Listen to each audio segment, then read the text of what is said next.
சித்தர் பூமி. ஜெய் குருதத் ஜெய் குருதத் ஜெய் குரு பரசுராம்.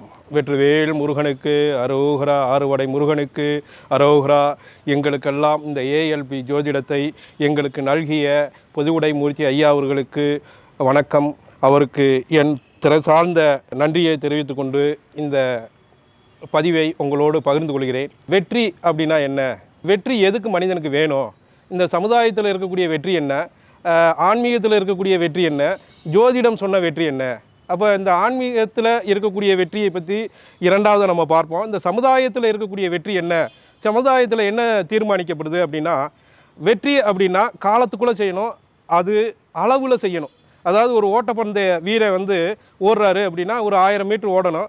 அந்த 1000 மீட்டரை ஒரு 7 நிமிஷத்துக்குள்ளே ஓடணும், 5 நிமிஷத்துக்குள்ளே ஓடணும். அதை யார் வேகமாக ஓடி இருக்கானோ அவன் வெற்றி பெற்றவன். இப்படி தான் சமுதாயம் வெற்றியை பற்றி தீர்மானித்து வச்சுருக்கு. நீங்கள் ஒரு 3 மணி நேரம் நீங்கள் ஒரு பரீட்சை எழுதுறீங்க அப்படின்னா அந்த 3 மணி நேரம்ன்றது அளவு 150 மதிப்பெண்ணுக்கு நீங்கள் 100 மதிப்பெண் எடுத்தால் மாபெரும் வெற்றி. நீங்கள் 35 மார்க் எடுத்தால் நீங்கள் தேர்ச்சி அடையலாம். அப்போ காலமும் அளவும் தெரிந்தால் மட்டுமே வெற்றி அப்படின்றத பற்றி நீங்கள் புரிஞ்சு கொள்ளவே முடியும். வெற்றி அப்படின்றது என்ன அப்படின்றது எங்கள் ஐயா வகுப்பு ஆரம்பிக்குது. அடிப்படை வகுப்பில் 3ஆவது நாள் எங்கிட்ட கேட்குறாங்க, வெற்றினா என்னப்பா, வெற்றினா என்ன, நீங்கள் என்ன புரிஞ்சுருக்கீங்க சொல்லுங்கள். கிட்டத்தட்ட 470 பேர் அந்த வகுப்பில் இருக்கோம். ஒவ்வொருத்தவங்களும் ஒவ்வொரு கருத்து சொல்கிறாங்க. அப்போ எனக்கும் அந்த கேள்வி வருது. நான் அந்த பதிலை ஐயாட்டையும் சொல்லியிருக்கேன், உங்களோடையும் பகிர்ந்துக்கிற விரும்புகிறேன். வெற்றி அப்படின்றது நினைத்ததை நினைத்த நேரத்தில் நினைத்த அளவில் ஒரு விஷயத்தை அடைந்தால் அதுவே வெற்றி. இந்த வெற்றியை பற்றி நான் 15 வருஷமாக நான் நிறையா காப்மேரு, நெப்போலியன் கில்லு, ரோண்டா பைரனு எல்லா சீக்ரெட் புத்தகத்தையும் எல்லாத்தையுமே போட்டு படித்து எங்கேயுமே கிடைக்கல சார். எந்த இடத்துலையும் வெற்றியை பற்றி எனக்கு தெளிவான விளக்கத்தை சொல்லலை. அப்போ நீங்கள் வெற்றி அடையணும், வெற்றியை நீங்கள் பெறணும், வெற்றியை நீங்கள் அந்த இடத்துல நீங்கள் நிற்கணும் அப்படின்னா உங்களுக்கு 2 விஷயம் தெரியணும். என்ன அப்படின்னா, நினைத்ததை அப்படின்னா நீங்கள் என்ன நினைக்கிறீங்க, உங்களுக்கு என்ன தேவை இருக்குது அப்படின்ற ஒரு பொருளை பற்றி ஒன்று இருக்கும். நான் ஒரு மிகச்சிறந்த ஜோதிடராக, மிகச்சிறந்த மக்களுக்கு சேவையாற்றக்கூடிய ஒரு பணியாளனாக நான் வரணும் அப்படின்றது என் இலக்காக வச்சுக்கோங்க. இல்லை இதை பதிவு பண்ணிக்கிருக்கக்கூடிய, இல்லை இதை பார்க்கக்கூடிய நீங்கள் ஒரு இலக்கு வச்சுருக்கீங்க, நான் ஒரு பெரிய ஐபிஎஸ் ஆகணும், ஐஏஎஸ் ஆகணும், இது உங்களோட இலக்கு. இந்த இலக்குக்கு நீங்கள் 2 விஷயம் தீர்மானிக்கணும். எந்த காலத்துக்குள்ளே நீங்கள் 50 வயசில் ஐபிஎஸ் ஆகி ஒன்றும் செய்ய போகிறதில்ல. அப்போ 30 வயசில் ஆக போகிறீங்களா, 38 வயசில் ஆக போகிறீங்களா, இல்லை 31 வயசில் ஆக போகிறீங்களா, இல்லை 25 வயசில் ஆக போகிறீங்களா? அப்போ காலம் உங்களுக்கு தேவை. நினைத்ததை நினைத்த நேரத்தில் நினைத்த அளவில். அளவுனா என்ன அப்படின்னா நீங்கள் தீர்மானிச்சிருக்கக்கூடிய வெற்றி அப்படின்றத அளவு. சரிங்க, இப்போ உங்களுக்கு அளவும் தெரிஞ்சிருச்சு, தீர்மானமும் தெரிஞ்சிருச்சு. நான் ஒரு தொழிலதிபருங்க, நான் ஒரு 100 கோடி ரூபா சம்பாதிக்கணும், அது 5 வருஷத்தில் நீங்கள் சம்பாதிச்சா அதுதான் வெற்றி. 5 வருஷம் நீங்கள் இலக்கு, அந்த காலத்தை நீங்கள் தீர்மானிக்கணும். அப்போ வெற்றிக்கு நினைத்ததை நினைத்த நேரத்தில் ஒன்றை அடைந்தால் அதுவே வெற்றி. இதுதான் சமுதாயம் சொல்லியிருக்கக்கூடிய வெற்றி.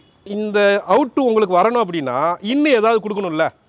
இப்போ நீங்கள் ஒரு மின் விளக்கு எரியணும் அப்படின்னா அதுக்கு மின்சாரம் தேவைப்படுது, அதுக்கு வயர் தேவைப்படுது, அது சுவிட்சு தேவைப்படுது. அதே மாதிரி அந்த என்னவாக இருக்கும் அப்படின்னு நம்ம நினச்சோம், அதை ஆய்வு பண்ணணும் அப்படின்னா முதல்ல உங்களை பற்றியான நம்பிக்கை வேணும். ஃபஸ்ட்டு பாயிண்ட்டு, நான் யார், எனக்கு அந்த இலக்கை அடையிறதுக்கான வயது இருக்கா, அதற்கான அறிவு இருக்கா, அதற்கான உழைப்பை கொடுக்க முடியுமா அப்படின்றத அந்த இலக்கை தீர்மானிக்கிறதுக்கு முன்னாடி உங்களை பற்றி சுய ஆய்வோடு உங்களுக்குள்ள ஒரு நம்பிக்கை வருது பார்த்தீங்களா, அது 100% இருக்கணும். அதுதான் ஃபஸ்ட்டு அதாவது நீங்கள் உள்ளிடக்கூடிய முதலீடு எதுவாக இருக்குது, உங்களோட முதல் நம்பிக்கை அப்படின்றது. 2வது என்னவாக இருக்கும், இந்த இடத்துல தான் எனக்கு ஏஎல்பி, நான் 15 வருஷமாக இந்த வெற்றியை பற்றி ஆய்வு பண்ணி 15 வருஷமாக சினிமாவில் உதவி இயக்குனராக ஒரு சினிமாவே இயக்குறப்போ ஒரு விபத்துக்கு அடுத்து நான் ஜோதிடராக மாறியிருக்கேன். அப்போ சினிமாவில் கிடைக்காத வெற்றி மக்கள் சேவையில் ஜோதிடத்தில் எனக்கு கிடச்சிருக்கு. அது ஐயா மூலியமாக கிடச்சிருக்கு. காலம், அதாவது என்னது, நீங்கள் அடுத்து நீங்கள் அதில் முதலீடாக செய்ய வேண்டியது, வெற்றிக்கு நீங்கள் அடைவதற்கு நீங்கள் செய்ய வேண்டிய இன்னொரு விஷயம் காலம். அதற்கான ஒரு காலத்தை கொடுக்கணும், அதுக்காக உழைக்கணும். ரைட்டு. 3வது என்னவாக இருக்கும், மக்கள் தொடர்பு, மனித வளம். அப்போ நீங்கள் ஆசிரியராக வரக்கூடிய ஒரு மனித வளம் தான். உங்கள் தாய் தந்தை அத்தனை உறவுகளையும் நீங்கள் மிகச்சரியாக கையாளலை அப்படின்னா உங்களுக்கு என்ன செய்யாது, வெற்றி கிடைக்காதுங்க. அம்மா அந்த நேரத்தில் நீங்கள் படிச்சுக்கிட்டு இருக்கிற நேரத்தில் டம்மு டிவியை போட்டுக்கிட்டு சீரியல் பார்த்துக்கிட்டு இருந்தால் கிடச்சிருமா? அம்மாவை புரிய வச்சுருக்கணும். அப்போ நீங்கள் வெற்றியை அடைவதற்கு 3 முதலீடுகள் செய்ய வேணும். முதல்ல உங்களை பற்றி உங்களையே நம்பிக்கையோடு நீங்கள் அதில் முதலீடு செய்யணும், முதல் பாயிண்ட்டு. 2வது பாயிண்ட்டு காலம். மூணாவது பாயிண்ட்டு மனித வளம். இந்த மூன்றையும் எவன் ஒருவன் மிக துல்லியமாக தெளிவாக கையாள தெரிகிறதோ அவன் நிச்சயமாக வெற்றி அடைவான். இது நான் படித்த புத்தகங்களில் இருந்து நான் கற்றுக்கிட்டது. சரிங்க, இங்கே ஏஎல்பியில் நான் என்ன கற்றுக்கிட்டேன் அப்படின்னா, காலம் என்பது 3-4 காலத்தை நீங்கள் கேள்விப்பட்டிருப்பீங்க. என்னது? மழை காலம், வெயில் காலம், குளிர்காலம், இலை உதிர் காலம்லாம் கேள்விப்பட்டிருப்பீங்க. ஆனால் ஐயா என்ன சொல்கிறாங்க அப்படின்னா, காலத்தை நீ மாற்றவே முடியாது தம்பி. நீ தலையில் நின்றாலும் காலத்தை மாற்ற முடியாது. அதற்கு நீ ஒரு யானியாகவோ ஒரு மகானாகவோ ஒரு சித்தனாகவோ மாறணும் காலத்தை மாற்றணும்னா. அப்புறம் என்னப்பா நான் எப்படி அப்புறம் இந்த வெற்றி அடைகிறது அப்படின்னா, நேரத்தை மாற்றுறதுக்கான அத்தனை வல்லமையும் அத்தனை சக்தியும் உனக்கு இருக்குப்பா. இதாங்க எனக்கு ஏஎல்பியில் நான் 15 வருஷமாக நான் தேடிக்கிட்டு இருந்த கேள்விக்கு விடையாக கிடைச்சது. அதுதான், நேரத்தை மாற்றலாங்க. எப்படியா மாற்றுறது அப்படின்னா, காலையில் 4 மணிக்கு எந்திரிக்கலாம். அந்த 4 மணி என் கையில் தானே இருக்குது. நான் தூங்கிக்கிட்டு இருக்கேன் அந்த நேரத்தில். ஆனால் அந்த நேரம் என் கையில் இருக்குது. 4 மணிக்கு எந்திரிச்சிட்டேன். அப்போ உங்களுடைய நாளை நீங்கள் ஒரு காலத்தை மாற்ற முடியாது, ஆனால் நேரத்தை மாற்ற முடியும். நேரத்தை மிக சரியாக கையாண்டால் எவ்வளவு நீங்கள் கீழ்நிலையில் இருந்தாலும், நீங்கள் எவ்வளோ பெரிய அடிப்படையான பொருளாதார வீழ்ச்சியில் இருந்தாலும் நிச்சயமாக ஒரு நாள் இந்த நேரம் இந்த காலம் உங்களை ஒரு உச்சத்தில் ஏற்றி வச்சுருங்க. அப்போ நீங்கள் ஃபஸ்ட்டு நான் சொன்ன விதிக்கு வாங்க. என்ன அப்படின்னா, வெற்றி என்பது என்ன? நினைத்ததை நினைத்த நேரத்தில் நினைத்த அளவில் அடைந்தால் வெற்றி. அளவும் நேரமும் தெரியணும். 3 வருடத்தில் நான் 50 கோடி சம்பாதிக்கிறேன் அப்படின்றது நேரம்ன்றது 3 வருடம். அளவு அப்படின்றது உங்களுக்கு என்ன இருக்குது? 50 கோடி. இதை அடைவதற்கு நீங்கள் செய்ய வேண்டியது நேரத்தை துல்லியமாக தெளிவாக கவனித்து அந்த நேரத்தை மிக சரியாக பயன்படுத்துவதற்கு இயற்கை கொடுத்துருக்கக்கூடிய மிகப்பெரிய கொடை எது அப்படின்னா, சித்தர்கள் வழியாக நம்ம ஐயா ஏஎல்பி ஜோதிடராக நான் இருப்பதற்கு காரணமாக இருக்கக்கூடிய பொதுவுரை மூர்த்தி ஐயா மூலியமாக நம்மளுக்கு கிடைத்திருக்கக்கூடிய அச்சய லக்கண பத்ததி. இதில் 10 நிமிஷத்தை நீங்கள் கணிக்கலாங்க. 10 நிமிடத்தை உன்னோட வாழ்க்கையில் எந்த கிரகம் உன்னை ஆட்சி செய்ய போகுது, 1 மணி நேரம் எந்த கிரகத்தை உன்னை ஆட்டி படைக்கும், நீ எப்படி இருக்கணும் ஐயா. அப்போ இன்னொரு விஷயம், ரொம்ப அற்புதமான ஒரு விஷயம், இந்த வெற்றியை பற்றி யோசிக்கக்கூடிய சிந்திக்கக்கூடிய நபர்கள் எல்லாரும் தெரிஞ்சுக்கிற வேண்டிய விஷயம், நேர காலம் என்னையெல்லாம் ஒன்றும் செய்யாதுங்க. ஒன்றும் செய்யாது தம்பி. ஆனால் ஒன்று செய்யும், உன்னை கேட்காம மழை பெய்யும், உன்னை கேட்காம உன்னை மயக்கம் போடுற அளவுக்கு வெயில் அடிக்கும்.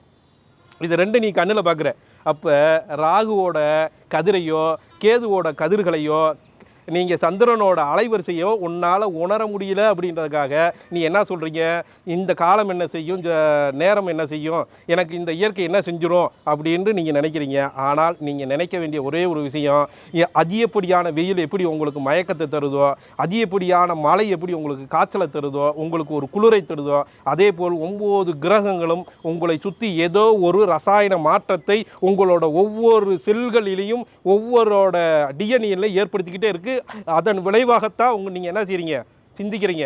அப்போ வெற்றியை பற்றி சிந்திக்கக்கூடிய மனிதர்கள் நீங்கள் அடிப்படையாக நீங்கள் தெரிஞ்சுக்கிற வேண்டியது என்ன அப்படின்னா, மனிதன்னா யார், மனிதன் என்ன செய்ய முடியும், என்ன செய்ய முடியாது. மனிதனால் என்ன செய்ய முடியும் அப்படின்னா, நினைக்க முடியும், சிந்திக்க முடியும், என் மனசுன்னு ஒன்று இருக்குது, இப்படி எல்லாருமே ஒன்று சொல்லிக்கிட்டு இருக்காங்க. அப்போ சிந்தித்தல் அப்படின்ற ஒரு செயலை, ஒரு நிகழ்வை நீங்கள் நிகழ்த்த முடியும். நீங்கள் எப்படி வேணாலும் சிந்திக்கலாம். 2வது பாயிண்ட், பேச முடியும். நீ உங்களோட சிந்தனை என்னவா இருக்கோ அதுதான் அந்த பேச்சாக வரும். நீங்கள் உங்கள் சிந்தனையை மாற்றாத வரைக்கும் உங்கள் பேச்சு பொய்யாத்தே இருக்கும், உங்கள் பேச்சு மிக சரியாக இருக்காது. அப்போ பேச்சு அப்படி நீங்கள் மாறணும், வலுவாக இருக்கணும் அப்படின்னா உங்கள் சிந்தனையில் தான் இருக்குது. அடுத்து செயல். இந்த 3 தவிர எந்த ஒரு மனிதனும் இதற்கு அப்பாற்பட்டு ஒன்று செய்ய முடியாது. ஆனால் சித்தர்கள் செஞ்சாங்க, அவங்க உடம்பை மறைய செய்தாங்க, மறைத்தல். அதே மாதிரி இன்னொரு இடத்துக்கு ககன மார்க்கமாக இந்த உடம்பை இந்த ஆத்மாவை கொண்டு போனாங்க. அதெல்லாம் உன்னால் செய்ய முடியாது, நம்மளால செய்ய முடியாது. அப்போ நீங்கள் செய்ய வேண்டியது எண்ணம், சொல்லு, செயல், இந்த 3ம் தெளிவாக இருந்தால், மிக சரியாக இருந்தால், நினைத்ததை நினைத்த நேரத்தில் உங்களால் எல்லாத்தையும் அடைய முடியும். அதற்கு ஏஎல்பி ஜோதிடம் நேரத்தை பகுக்குதுங்க, வேறு ஒன்றுமே இல்லை. நேரத்தை நீங்கள் கையால் தெரிஞ்சுட்டா அந்த வெற்றியை எளிமையாக பயன்படுத்திட முடியும். 3 மணி நேரம் நீங்கள் நல்லா படிச்சிருக்கீங்க, 3 மணி நேரம் இல்லை சார் நான் நல்லா படிச்சுட்டேன், எனக்கு ஒரு 2 மணி நேரம் சேர்த்து கொடுங்க, 5 மணி நேரம் பரிச்சு எழுதுனா இந்த சமுதாயம் ஒத்துக்கிறோம்னா ஒத்துக்கிறாது. அப்போ இந்த சமுதாயத்தின் தீர்மானித்திருக்கக்கூடிய அளவுலையும் நேரத்தையும் நீங்கள் சரியாக பயன்படுத்தினா தான் வெற்றியை அடைய முடியும் அப்படின்னு சொல்லிக்கிட்டு, இவ்வளோ நேரம் இந்த பதிவை கேட்ட அத்துணை நண்பர்களுக்கும் என் பணிவான வணக்கம். வாழ்க வளமுடன். எனக்கு இந்த ஏஎல்பி ஜோதிடத்தை நல்கிய எங்கள் குரு பொதுவுடை மூர்த்தி ஐயா அவர்களுக்கு நன்றிகள் கூடி நன்றிகள் கூடி நன்றிகள் கூடி அத்தனை பேரும் வெற்றி வர என் வாழ்த்துக்களை உரித்தாக்குகிறேன். ஜெய் குருதா, ஜெய் குருதா, ஜெய் குருதா, ஜெய் குரு பரசுராம். சித்தர் பூமி.